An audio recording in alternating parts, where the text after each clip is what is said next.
Welcome back. It's Friday, so you know what that means? It is movie news day. So I'm just going through Screen Run and I'll basically go through sort of the last week and just pick out some stories that interest me and I thought maybe like interest you guys. I did a video last week, so it's sort of a new series. Basically, the plan is to do it every Friday and yeah, just go through the news and see what we've missed and what we haven't. Maybe not, but yeah, we'll go for it. So we're going to start with The Mandalorian and Grogu, because obviously that came out yesterday, I believe it is. 20, yesterday, today, sort of pending. Um, it has been, well, this says it quite nicely, a delightful family flick that won't break the franchise. Now, I think that's been quite nice. But I haven't seen the film, so I'm not entirely sure. And I don't want to go read too far down into some spoilers or anything. But I have watched a couple of reviews, and basically people just like it's nothing special. It's basically 4 to 5 episodes of The Mandalorian. You basically get The Mandalorian Grogu having a little adventure. If that's what you want, this is perfect. If that's not what you want, do not watch this film. Basically. And it is kind of sad to see because you see, I think this is the first Star Wars film since 2019. So it has been a while. And usually a Star Wars film, there's loads of hype behind it. There's people who have days off work. It's like a big event. Everyone's excited. Where are we going? How are we building this world up? And this has kind of just gone, nah. Let's try and capitalize on Grogu and everyone loving him and go from there. So it's a bit Disney, to be honest. So I am going to watch it when it comes out on Disney Plus because it'll probably only be like 4 to 6 weeks. I can't imagine they'll keep it on. I can't imagine they'll keep it in cinema for too long. And then I just saw this. It's basically got one of the worst Rotten Tomatoes scores for Disney Star Wars. And I thought, all right, so we're going to have a little look. And it's got a 64%. And I was like, well, it's better than The Rise of Skywalker. Is it though? Will it be? I don't know. I know not a lot of people like this film. And rightly so. It is a mess of a film. The fact that it's behind Solo, though, I was like, because Solo's okay. It's an okay film. It's nothing too crazy. The Last Jedi, good. The Clone Wars, I've never seen. I haven't seen the Clone Wars. Why is it an 18%? Let me know below. I don't you think that it's better than pretty much anything other than, which I think is a bit harsh. Like they're not the best movies, but The Phantom Menace, at 54. I'm like, oh, you know.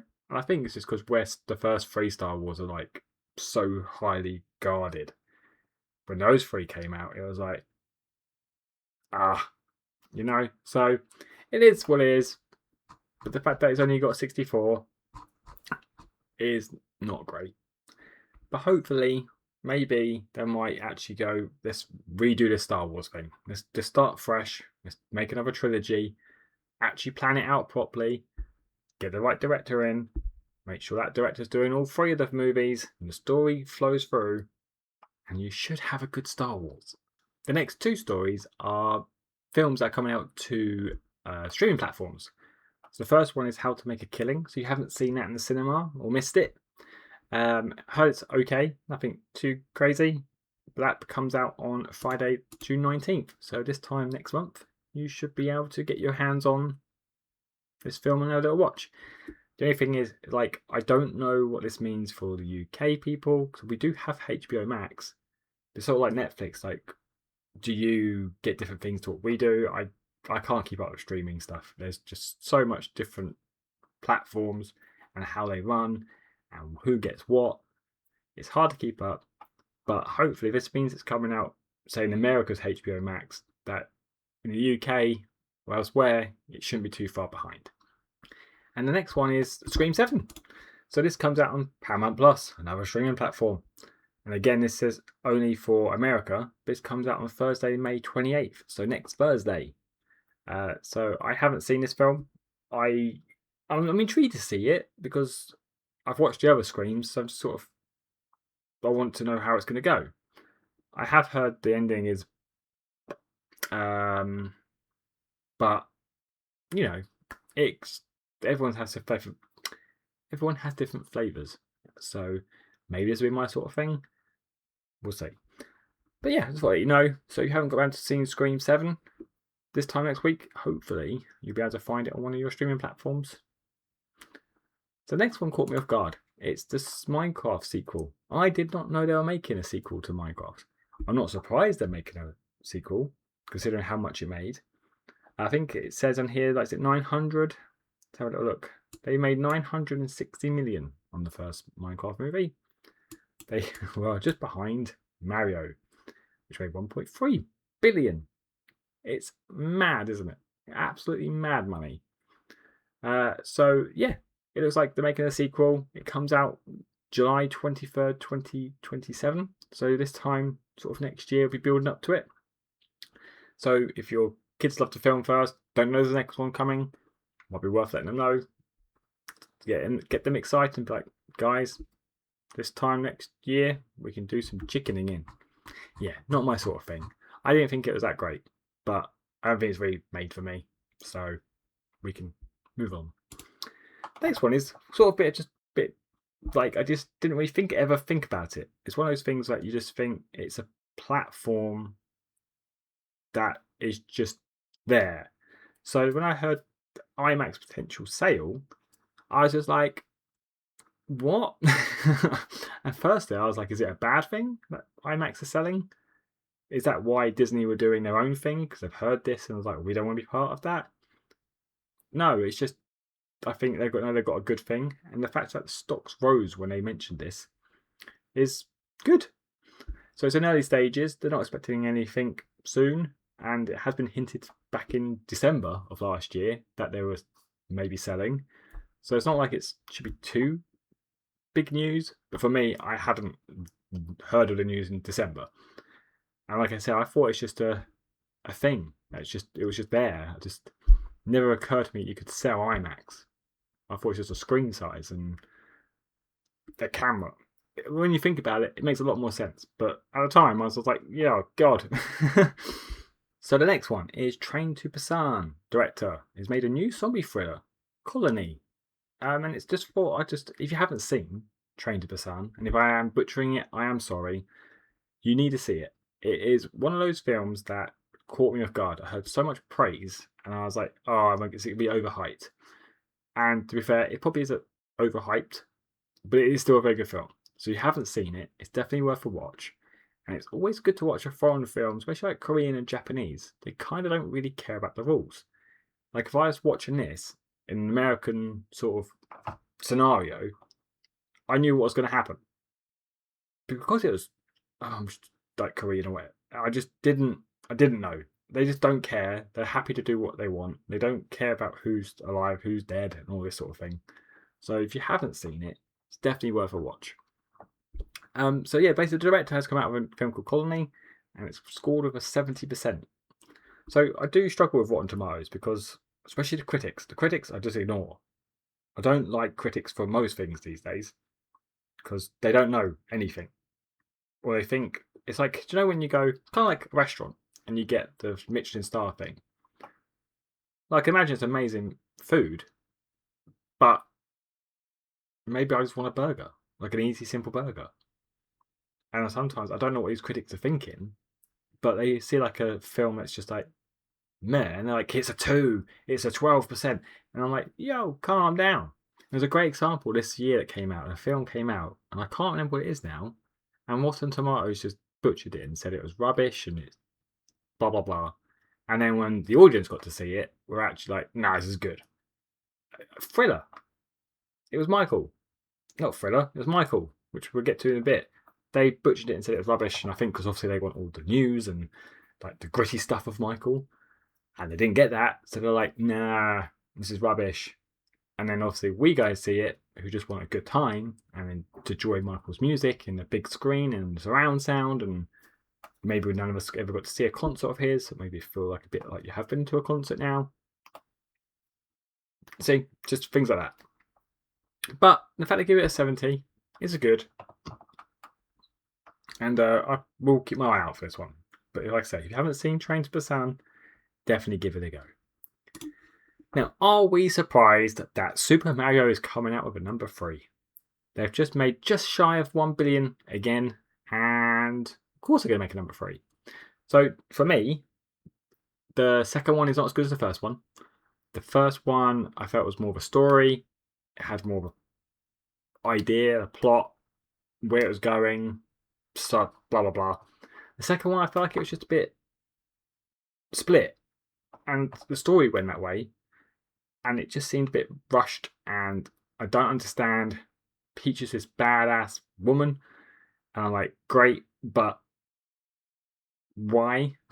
Why can't they just all work together? Or like, if you like Rosina, no, is that her name? The sister, Rosina. I think it's Rosina. If it's not, I am sorry. She's barely in it. Like Rosina, she's like the beginning of it, and then she's just in like little bits and bobs, and then a bit at the end. And I'm like, nah. So I'm not surprised. It'd be interesting to see where they go, because obviously the first one had a bit more of the aspects of the old Mario games, in the sense they had Mario Kart involved. And I think this one did this too. Number 2 did as well, like the bike and stuff like that. But number 2 is obviously about Galaxy.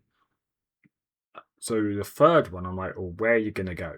How is it just back to like the first sort of thing where I don't know. It's not my job to think about it, but yeah, it'll be interesting, and I will give it a watch. The second one, like I say, not as good, but I can definitely see why they bring out number 3. Hopefully, they don't go too crazy though and be like, hey, here's Super Mario movie 10, like Fast and the Furious. But we'll see.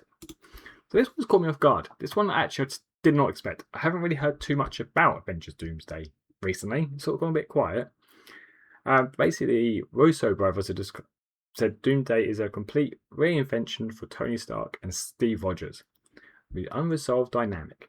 Now, I don't want to read too much about this because I don't want any spoilers, so I'm not going to go into it.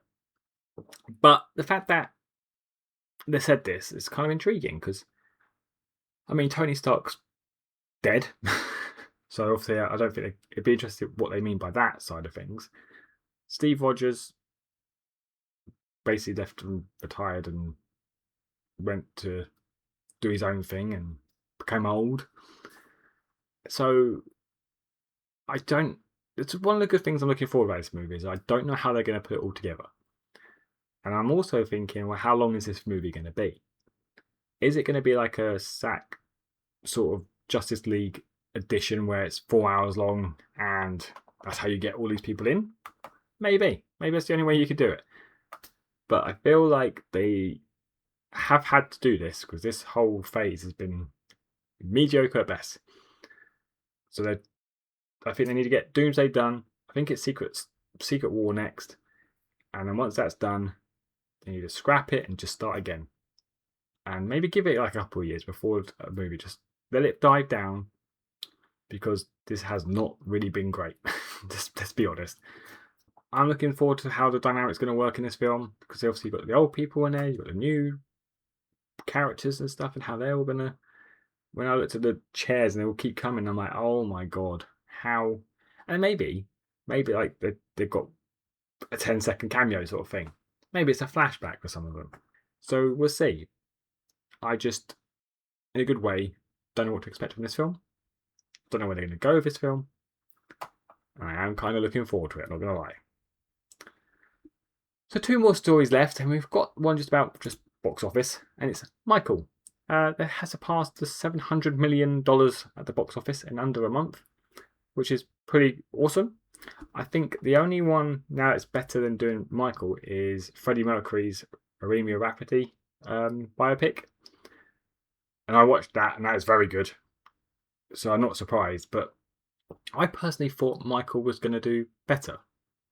The following of Michael is massive. And if you look at like Spotify or wherever you get your music from, the streaming platform for Michael is, his music's way up there. It's number ones and all that sort of thing again. So the fact that Michael hasn't surpassed $1 billion is kind of surprises me. I don't know how quick I thought he was going to do it, but I thought he'd at least do it. And I don't know if that's just how, because obviously the word of mouth and the way social media is these days, if you hear mere things about it, are you like, well, do I really want to spend my hard-earned money to go and watch this film? And I think that's maybe what caused it, is that people have heard, well, this is not the full film. There is like a part 2, which you're not told, or it wasn't advertised at all as this is a part 1. So maybe that's where it's gone a bit wrong, maybe. Or they just read the reviews and gone and heard the bad ones from like Rotten Tomatoes and gone, well, maybe I don't want to watch that. But I am looking forward to this. I am not going to go to the movies to watch this. I am waiting for it to come out physically, probably. And I do like Michael's music, so it might feel like I've gone to one of his concerts. Never got a chance to. But I'll probably wait for the physical media release and I'll watch it at home. It's not kind of thing. I can imagine it's really good in the cinema, but it's not really one time. The amount of movies that are coming out this month. It's just, yeah. And then the last sort of little bit of news was more just funny. And I just saw it and I was like, I'm intrigued to see what you guys have got to say. So the last bit is Ben Stiller's There's Something About Mary is getting a surprise new adaptation 28 years later. Now, I read that title and I was like, well, what could it possibly be? Now, in the comments below, before you get to this bit, let me know what you think the adaptation is. And then let you receive your correct. Because the adaptation they're going for is a Broadway musical. Now, I have seen this popping up a lot recently. So when I travel to London on the train, I get posters on train stations saying like Paddington musical. I'm sure I saw Devil's Wear Prada musical. And I'm just like, how are these films getting musicals? And he says he's got songs, that he's ideas for songs for the film. But for me, I'm just like, well, what are you going to be singing about? The dog going crazy on drugs? Or the mess that you've got in your hair? Not her hair. You're going to sing about it? I don't know. But I just saw it and I just thought, what a weird little thing. So I generally just did not know what to think to it. And I thought, I'll just share on this one to end the episode. But yeah, basically is what we do here. On a Friday, we go through the last sort of week of news. I pick up some things that I find interesting and just different. So if you enjoyed this, hit that little like button. And if you're new around here, please hit that subscribe button. So thank you for watching. Take care. Bye-bye.